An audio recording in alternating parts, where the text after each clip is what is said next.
어, 거룩에 관련된 여러 가지 자료들을 뒤적거리다가 윤동주 시인의 시를 다시 한번 접하게 되었습니다.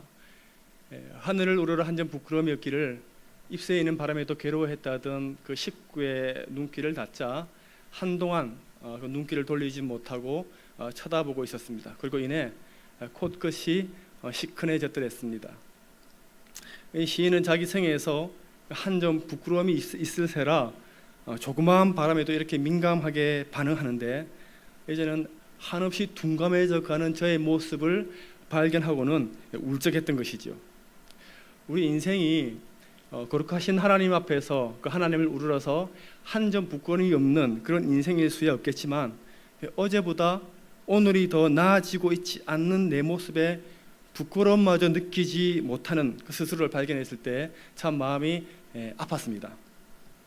남들이 연구해 놓은 그 신학 서적이나 이 자료들을 뒤적거리지 않고는 도무지 이 거룩에 관해서 말할 거리가 없는 텅 비어 있는 삶을 이렇게 발견한다는 것이 여러분 여간 괴로운 일이 아닙니다. 거룩을 헬라어로 하기오스라 한다. 하기오스가 신약 성경에 230번이 나온다. 이 하기오스의 동사형 하기아조로는 18번이 나오고, 이 하기오스의 변화된 말인 하기조이마이는 성화라고 한다. 거룩은 하나님께 속한 것이고 거룩에는 구별하다, 봉헌하다 이런 뜻들이 담겨 있다. 또 우리는 거룩에 있어서 이중적인 존재인데 예수 그리스도께서 죽으심으로 말미암아 우리는 이미 거룩한 존재이고, 하지만 여전히 우리는 거룩을 향해서 나아가고 있는 존재이다. 그런 의미에서 거룩은 성화와 같은 말이다. 이런 류의 지식들, 이런 지식의 조각들이 내 남루한 삶을 기워서 깨끗한 삶으로 만들어줄 수 있나? 이런 지식들이 우리의 삶을, 나 자신을, 우리를 거룩하게 만들어줄 수 있나요? 그렇지 않은 것 같아요. 거룩함이 없이는 아무도 주를 보지 못한다고 단언한 히브리서 기자의 말씀을 접하게 되면 더 낭패스러워집니다. 그냥 거룩함에 관한 지식이 없이는 아무도 주를 보지 못한다고 하면 훨씬 더 나을 텐데, 어떻게 좀 더 노력하면, 공부하면 나에게 소망이 있어 보일 텐데 그렇지 않은 것 같습니다. 누가 그러더라고요. 하나님과의 관계에서 난 구멍난 이 영역을 성경 지식으로 배우면서 지나가는 사람들이 바로 목회자다. 누가 이렇게 얘기했습니다. 과연 그렇다 이런 생각이 들었습니다. 사랑하는 교우님들, 이런 게 근데 우리 목회자들만의 경우에 해당하는 것일까요? 거룩하라라는 하나님의 명령에 부응하지 못하고 예배 참석 횟수에 또 봉사하면서 누리는 성취감으로 대신하려는 것이 우리의 모습은 아닌지 한번 생각해 보아야 할 것 같습니다.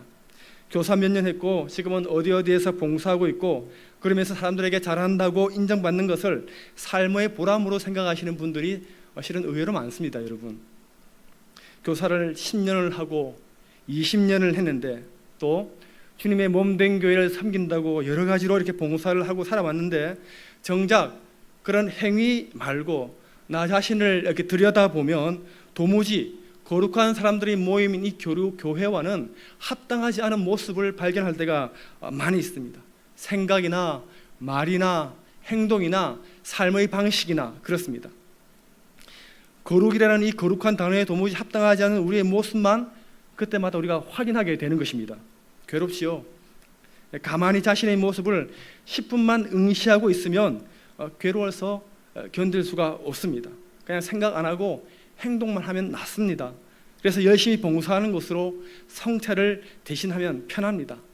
그런데 영원히 피할 수 없다라는 게 우리의 딜레마입니다.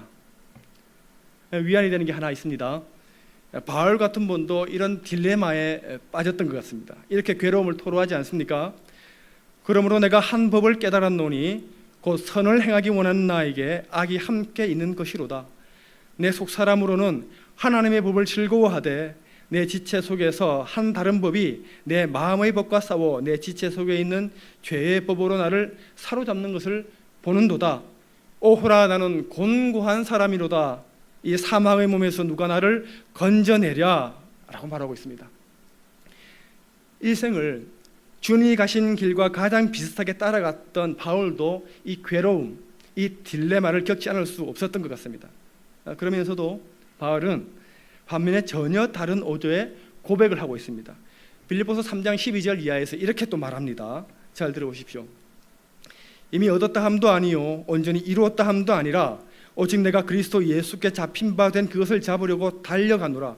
형제들아, 나는 아직 내가 잡은 줄로 여기지 아니하고 오직 한 일, 즉 뒤에 있는 것은 잊어버리고 앞에 있는 것을 잡으려고 표대를 향하여 그리스도 예수 안에서 하나님이 위에서 부르신 부름의 상을 위하여 달려가노라.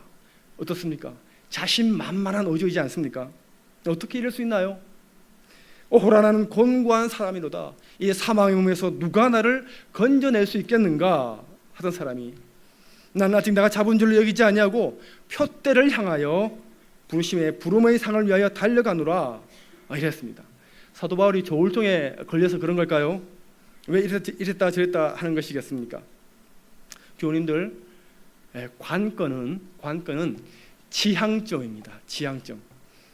제가 설교를 준비하면서 하나님께서 깨닫게 해주신 것이 하나 있어요. 이런 설교를 도대체 어떻게 해야 하나 괴로워하고 있는데 용기를 얻게 된 게 하나 있었습니다. 내 몸을 보면 도무지 소망이 보이지 않습니다. 사망의 몸인데 생명의 사역을 감당할 수 있다, 그런 걸 깨달았어요. 도무지 내 삶 속에 거룩한 것이라고는 어느 것 하나 찾아볼 수 없는데, 그러함에도 지금처럼 괴롭지만 거룩에 관해 하나님의 말씀을 전할 수 있다라는 것을 하나님께서 깨닫게 해주셨습니다. 교우님들, 거룩의 반대말이 뭘까요? 거룩의 반대말 뭐라고 생각하십니까? 거룩의 반대말, 비천, 죄? 죄라는 말 너무 추상적이지 않습니까? 우리에게 너무 익숙해져가지고 핏기를 잃어버린 그런 단어입니다. 이 죄라는 말을 또 설명하기 위해서 또 다른 단어를 동원해야 되는 그런 사후와 같이 되어버린 그런 단어입니다. 좀 피부에 와닿는 거룩의 반대말 혹시 생각해 보신 적이 있으신가요? 거룩의 반대말 뭘까요? 있는 것 같아요. 거룩의 반대말은 나예요. 나. 거룩이 뭘까? 그렇게 살아보지 못했으니까 도대체 거룩이 뭔지 알 수가 있나요? 고민하고 고민하다가 결국 발견한 거라고는 거룩의 반대말밖에 없었습니다. 거룩의 반대말을 알겠는데 그게 바로 나다, 이런 결론밖에 도달하지 못했더랬습니다. 비참하지요. 여러분, 제가 이렇게 설교를 하는데 여러분, 거룩이 뭔지 아십니까? 제 모습으로는 어떻게 거룩을 보여드릴 수 없어서 설명할 수 없습니다. 제 모습의 반대를 생각하시면 그게 바로 거룩입니다. 저는 거룩의 반대말입니다. 이렇게 설교해야만 하는 그 비참함, 그 괴로움 아시는지 모르겠습니다. 그러다가 사랑하는 교우님들, 또 하나 하나님께서 저로 하여금 깨닫게 해주신 것이 있었습니다. 거룩의 반대말은 나이지만 거룩의 비슷한 말, 아니 거룩의 동의어 또한 나라는 것을 하나님께서 깨닫게 해주셨습니다. 예를 하나 들어보겠습니다. 제게 딸들이 있습니다. 딸들이 나이가 굉장히 많은 것 같은데 100명 이렇게 있는 건 아니고요. 2딸이 있어요. 2딸이 있는데 굉장히 사랑합니다. 밤마다 저는 곤히 잠들어 있는 딸들의 이 얼굴을 보면서 기도 겸 묵상 겸 이렇게 흐뭇한 시간을 보내는 습성이 있습니다. 이 아이들 인생 참 잘 살았으면 좋겠는데, 참 행복했으면 좋겠는데, 이런 기도 겸 마음의 속삭임 같은 것들을 하긴 합니다. 이게 아마 모든 아비들의 마음이 아닐까 저는 그렇게 생각합니다. 그러다가 문득 이 아이들의 미래에 생각이 미치게 되었습니다. 이 아이들도 곧 결혼해서 내 품을 떠나겠지, 이런 생각이 들었습니다. 어떤 나쁜 놈들이 이 아이들을 와가지고 데려가겠습니다 이렇게 할 텐데, 이런 걱정이 들었습니다. 바로 그 순간 주님이 왔으면 좋겠어요. 주님이 와서 그 결혼을 막아주었으면 좋겠습니다. 이런 생각을 하다가 주님이 막 저를 버리셔가지고 결국 이 아이들도 결혼을 하게 되면 어떤 남자를 만날까, 어떤 남자를 만나면 좋을까, 이렇게 생각해 보았습니다. 곰곰이 생각하다가 제가 생각한 게 있습니다.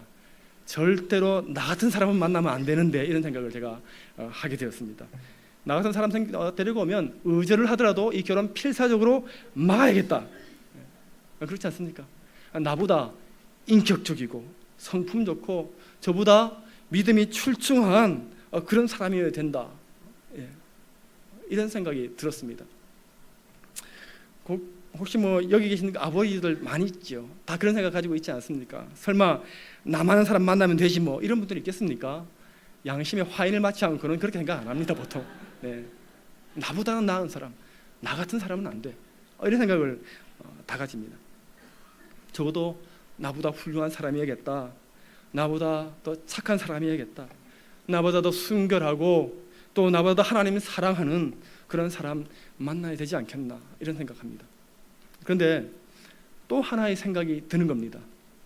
내 딸아이들이 꼭 나 같은 사람 만나야 할 텐데 이런 생각이 들었습니다. 나 같은 사람 만나야 됩니다. 제가 양심에 화인을 맞아서 그런 것이 아니라 이 험한 세상 살아갈 때 어떤 위경이라도 만나라 치면 목숨을 걸고서라도 내 딸아이 지켜줄 수 있는, 보호해 줄 수 있는 그런 남자 만나야 하는데 그랬습니다. 그렇지 않습니까? 저는 제 딸아이가 어려운 상황에 처한다면 제 목숨이 10개라면 이 10개를 다 초계와 같이 다 버릴 수 있습니다. 이 아이를 위해서라면 아마 다 그럴 겁니다. 그래서 내 딸아이가 나 같은 사람을 만나야 할 텐데 이런 생각을 아이들의 잠든 얼굴을 보면서 하게 되었습니다. 교우님들, 제 딸아이들은 절대로 나 같은 사람 만나면 안 됩니다. 그런데 꼭 나 같은 사람을 만나야 합니다. 이 역설이 어떻게 성립합니까? 두 개의 연결고리가 같아요. 사랑이에요. 지향이 같습니다. 전 여기서 같은 것을 발견합니다. 우리는 거룩하지 않아요. 그런데 거룩해요. 우리는 우리 스스로를 돌아다보면 앞으로도 별로 나아질 것 같지 않아요. 거룩해지지 않을 거예요. 그런데 우리는 꼭 거룩해질 거예요. 왜 그럴 수 있지요? 지향이 같기 때문입니다. 예수님. 우리가 우리의 지향점이 분명하다면 과거와 현재의 내 모습이 나의 미래를 결정짓지 못합니다. 그런데 지향점이 분명하지 않다면 내가 아무리 선을 쌓아도 우리는 주님께서 온전하신 것 같이 온전해질 수 없습니다. 믿음의 주요 온전케 하시는 이이신 예수를 바라보는 그런 지향점이 있으면 쪼개진 시간 속에서의 나를 보면 좌절할 수도 있겠지만 영혼의 관점에서 보면 우리는 주님을 향해서 도약하고 있는 것이죠. 바울이 다름질할 수 있는 이유가 바로 여기에 있습니다. 저는 이게 거룩의 영성이라고 저는 생각합니다. 왜 그럴까요? 오늘 본문을 우리가 읽고 믿으면 그렇다는 것을 알 수 있습니다. 아버지께서 나를 세상에 보내신 것 같이 나도 그들을 세상에 보내었고 또 그들을 위하여 내가 나를 거룩하게 하오니 이는 그들로 진리로 거룩함을 얻게 하려 함이니이다. 예수님께서 스스로를 거룩하게 하셨는데 그 이유가 그들로, 우리로 거룩함을 얻게 하기 위해서라고 합니다. 그러면서 아버지여 그들을 진리로 거룩하게 하옵소서라고 기도하고 있습니다. 우리에게 이 아우라가 있습니다. 이 주님의 강체가 우리를 덮고 계신 것입니다. 2000년 전 이 땅에서 우리 주님이 그렇게 기도하셨듯이 지금 하나님 보좌 우편 권능의 자리에서 2000년 동안, 아니 영혼의 시간 동안 그렇게 주님이 우리를 위해서 중보하고 계신 것입니다. 예수님의 이 기도가 질까요? 주님의 이 사랑이 질까요? 내가 세상을 이겼노라. 2000년 전 우리 주님의 이 포효가 지금 이 순간도 2000년의 시공을 초월해서 우리의 심령을 때리고 있기에 질 수 없습니다. 그래서 바울은 오호라 나는 공고한 사람이로다. 이 사망의 몸에서 누가 나를 건져내랴 탄식하면서도 주저하지 않고 표대를 향해서 그리스도 예수 안에서 하나님이 위해서 부르신 부름의 상을 위해서 달려가노라라고 이렇게 말하면서 인생의 승부수를 띄울 수 있었던 것입니다. 교회 여러분, 우리에게도 이 싸움이 있습니다. 우리가 고린도와 같은 세상에 살고 있습니다. 그래서 예수님께서 아버지께서 나를 세상에 보낸 것 같이 나도 그들을 세상에 보내었다라고 이렇게 말하고 있는 것입니다. 우리가 세상에 보내어졌습니다. 우리는 세상 중력의 영향 아래에 있습니다. 그래서 거룩은커녕 거룩의 반대말의 표본처럼 살고 있습니다. 지금도 여전히 쉽게 화내고 앙심을 품습니다. 쉽게 자질하고 자신을 성찰하는데 게으릅니다. 나보다 못한 사람들 앞에서 터무니없이 뻐기고 있습니다. 남에 대한 존경심이 부족하고 충동적으로 말합니다. 규모 없는 처신으로 주위에 피해를 줍니다. 음식에 대한 욕심을 버리지 못합니다. 다른 사람을 욕망의 눈으로 바라보고 있습니다. 우리는 거룩의 반대말입니다. 육적인 사람들입니다. 하지만 그것만 있는 것은 아닙니다. 우리는 세상의 중력 가운데 있지만 또한 위로부터 끌어당기는 거룩이라는 영적 오름길 위에 서 있기 때문입니다. 하나님의 은총이 우리를 끌어당기고 있기 때문입니다. 예수님이 세상을 이기셨기에 은총이 중력을 이기는 법입니다. 중요한 것은 끈질긴 지향입니다. 우리가 예수님으로 말미암아 영적인 오름길에 있다는 것을 잊지 말고 수백 번 넘어지더라도 기어이 다시 일어나 하나님의 뜻을 받드는 사람이야말로 거룩한 사람인 것입니다. 교회 여러분, 나침반 보시지요?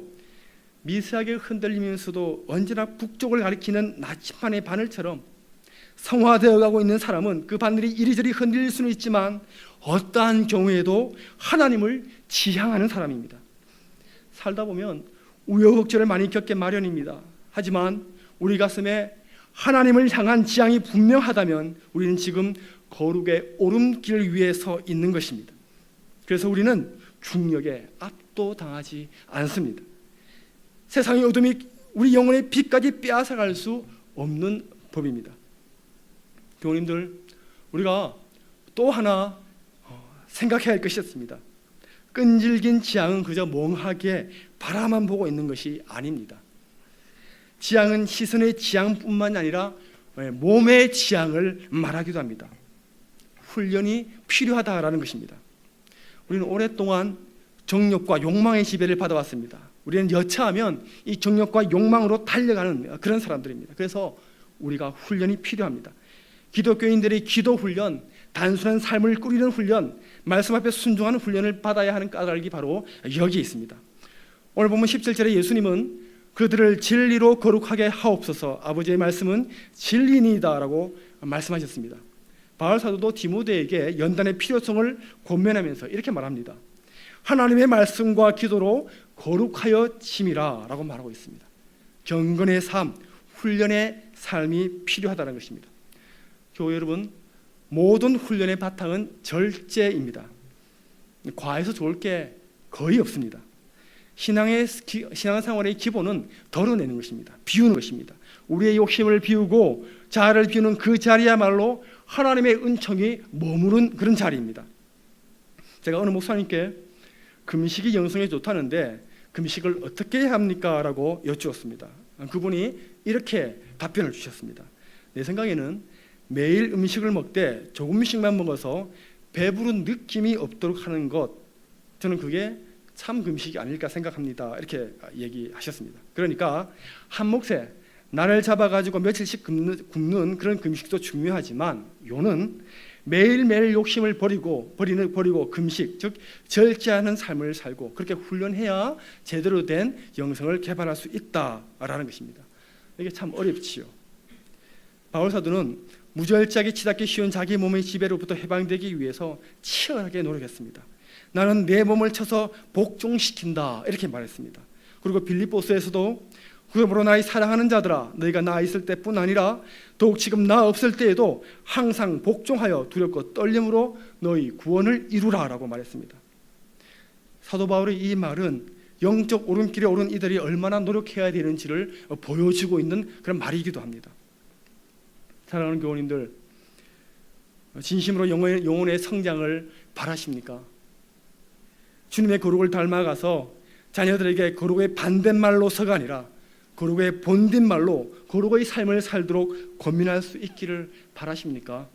그렇다면 스스로 절제하는 훈련을 우리가 해야 합니다. 이 금식에 관한 이 말씀을 얘기해 주시던 목사님이 어느 날 저를 이렇게 불러서 이렇게 말씀하셨습니다. 서 목사님은 힘 좋고 거침이 없는 야생마와 같습니다. 저한테 이런 말을 했습니다. 산산 뿌리를 먹어서 힘이 좋다는 게 아닙니다.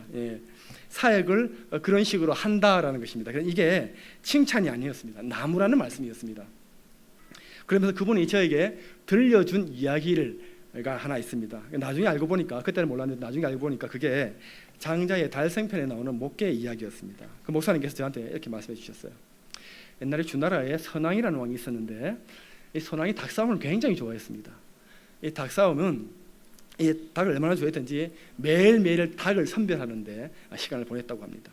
하루는 쓸만한 투개를 하나 발견했습니다. 그래서 당시에 이 닭을 조련시키는 최고의 조련사인 기성자라는 사람을 불렀습니다. 이 닭을 주면서 이렇게 말했습니다. 이 닭을 최고의 투개로 만들어 주십시오.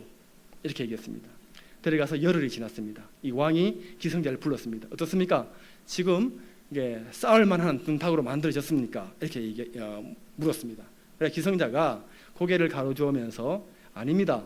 아직 이 닭은 교만해서 지가 최고인 줄 알고 마구 덤벼들고 있습니다. 이렇게 대답했습니다. 할 수 없이 보냈지요. 또 열흘이 지났습니다. 다시 기성자를 부릅니다. 어떻습니까? 이제 이 싸움터에 내보낼 만한 그런 닭으로 만들어졌습니까? 이렇게 물었습니다. 아직 아닙니다. 이 닭이 교만한 건 버렸는데 상대방의 소리나 그림자만 봐도 싸우려고 달려듭니다. 라고 대답했습니다. 왕이 좀 짜증이 좀 났습니다. 할 수 없이 열흘이 지난 다음에 다시 기성자를 불렀습니다. 그리고 이제는 됐지 않았느냐? 내보내자 그랬습니다. 기성자가 단호히 말합니다. 안 됩니다. 상대방을 노려보는 눈초리에 살기가 보입니다. 이렇게 대답했습니다. 왕이 짜증이 났습니다. 아니 싸움닭이 눈빛이 살아있으면 되는 거지 무슨 그렇게 말이 많느냐라고 했습니다.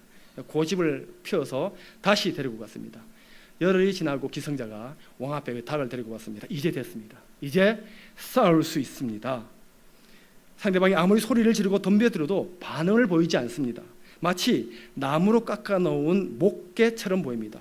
마음의 평정을 찾았고 덕이 충만해서 다른 닭들이 그 모습만 봐도 싸우지 않고 도망갈 겁니다. 라고 이렇게 얘기하는 것입니다. 중국에 있는 그럴듯한 이야기처럼 느껴지십니까? 제가 이 이야기를 듣고 그제야 어렸을 때 제게 큰 교훈을 줬던 한 가지 광경이 떠올랐습니다. 마지막 이 예화를 하나만 들고 제가 설교를 마칠 텐데요. 어렸을 때 저희 아버지께서 부산에서 꽤 큰 사업을 하셨습니다. 제가 누차 이렇게 말씀드리지만 저는 이렇게 굉장히 긍정적인 사람입니다. 조그마한 구멍가게를 해도 대형 이마트를 했다 이렇게 표현하는 사람입니다. 꽤 큰 사업을 하나 하셨어요. 이 아버지가 사업이 좀 잘 되지 않으셨습니다. 사업을 정리하게 되셨는데 정리하시면서 이제 언양에 농장을 하나 이렇게 만드셨습니다. 사업 이후에 이제 노후를 그쪽에서 보내시려는 그런 계획이 있으셨어요. 왜 삼성의 고 이병철 회장님도 용인에다가 자연농원을 이렇게 꾸리지 않았습니까? 뭐 꽃을 좋아하고 나무를 좋아하는 그렇게 농원을 꾸렸습니다. 아버지도 그렇게 하고 싶으셨던 것 같아요. 그래서 이 언양에다가 이렇게 농장을 하나 이렇게 만들으셨습니다. 문제는 뭔가 하면 이병철 회장님은 꽃과 나무를 좋아했는데 저희 아버지는 개를 좋아하셨습니다. 개를. 꽃과 나무를 사다 모으는 것이 아니고 신기한 개, 보기 드문 그 개들을 사다 모으셨습니다. 그래서 그 자연농원이 에버랜드로 바뀌었잖아요. 에버랜드는 지금 아이들이 바글바글 하는데 저희 아버지가 했던 농장에는 개들이 바글바글했습니다. 개랜드입니다. 개랜드. 이 개들이 얼마나 시끄럽게 구는지, 얼마나 또 많은 냄새가 나는지 다 우리가 가기 싫어했습니다.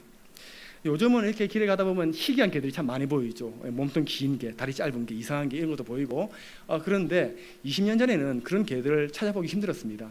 수입이 금지되어 있었기 때문에 보이는 걸 해봐야 뭐 일본의 아키다, 뭐 도베르만, 세파트 뭐 이런 종류의 진돗개 이런 종류가 거의 다였습니다. 그런데 아버지께서 사업을 하셔서 수완이 좋으셔서 그런지 세계에 있는 갖은 생전 처음 보는 그 개들을 다 이렇게 사다 모으셨습니다. 개가 농장에 150여 마리 이렇게 있었습니다. 개판이죠. 개랜드 맞습니다.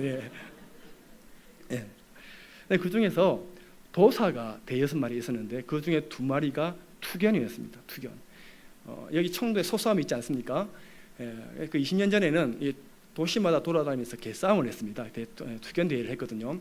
그래서 대형 챔피언과 소형 챔피언이 저희 집 개였습니다.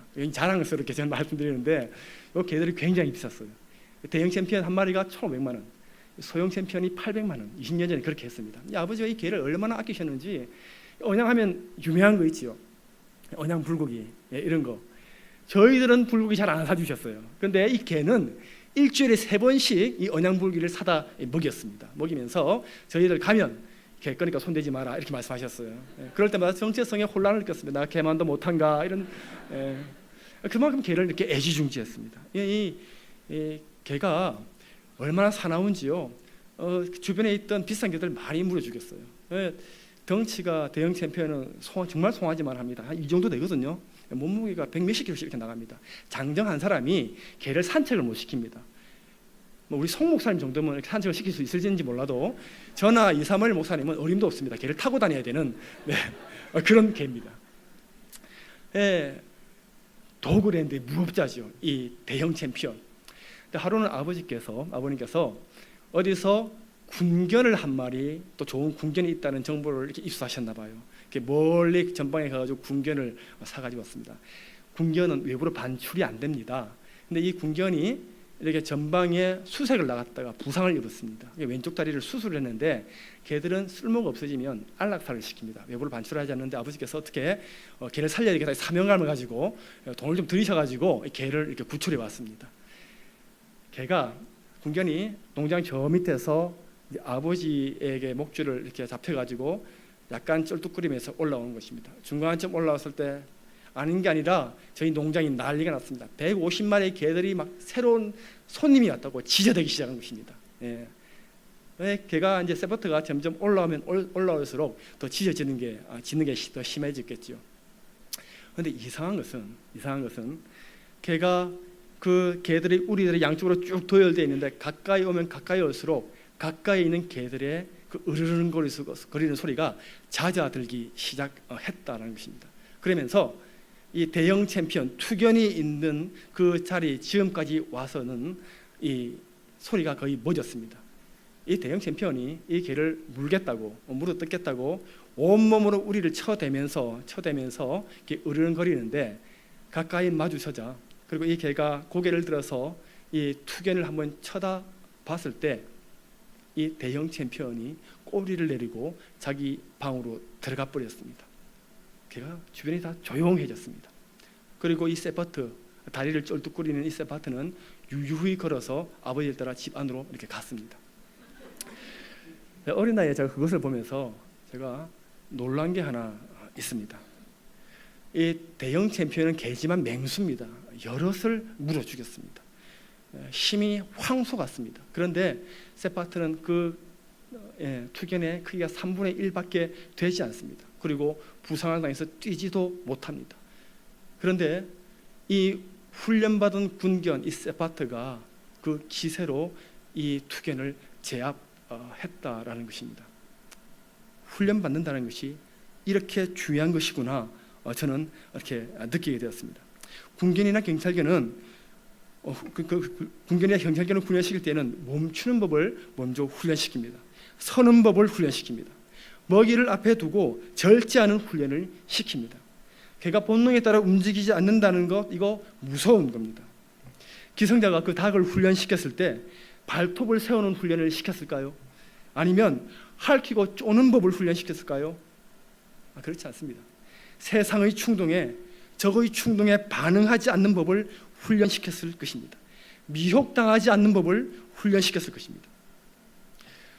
거룩의 오름길에 들어선 우리가 끝까지 길을 잃지 않고 주님의 온전하심에 이르기까지 달려가기 위해서 우리에게도 이런 훈련이 필요합니다. 말씀과 기도로 자신을 쳐서 복종시키고 절제하면서 주님을 따라가야 합니다. 거룩은 그냥 주시지 않습니다. 하나님의 영은 우리 속에 머무시면서 우리의 삶에 도전하시고 우리를 변화시키시고 성숙의 길로 우리를 부르십니다. 주님과 함께하는 훈련의 과정이 곧 성화의 과정입니다. 오늘 말씀을 맺도록 하겠습니다. 교우님들, 하늘을 우러러 한 점 부끄러움이었기를 잎새에 있는 바람에도 괴로워했다던 윤종주 시인은 그 다음에 또 이렇게 노래합니다. 별을 노래하는 마음으로 모든 죽어가는 것을 사랑해야지. 그리고 나에게 주어진 길을 걸어가야겠다. 오늘 밤에도 별이 바람에 스치운다. 이렇게 노래했습니다. 사랑하는 교우님들, 우리에게도 주님이 우리에게 허락하신 길이 있습니다. 주어진 거룩의 오름길이 있습니다. 걸어가야 할 길입니다. 그럴 때 잎새에 있는 바람에 괴롭고 별에 스치는 바람에 탄식한다 하더라도 반드시 우리가 걸어가야 할 그런 길입니다. 그 거룩의 오름길을 당신의 몸을 찢어서 만들어주신 예수님이 계시기에, 또 지금도 그 길 함께 걸어가 주시는 우리 주님이 계시기에 우리는 넉넉히 이기며 목적지에 도달할 수 있는 것입니다. 우리가 그런 주님을 바라보고 주님의 말씀에 사로잡힘으로 말미암아 거룩의 본뒷말 그대로를 살아가시는 주님의 백성들 되시기를 주님의 이름으로 축원드립니다.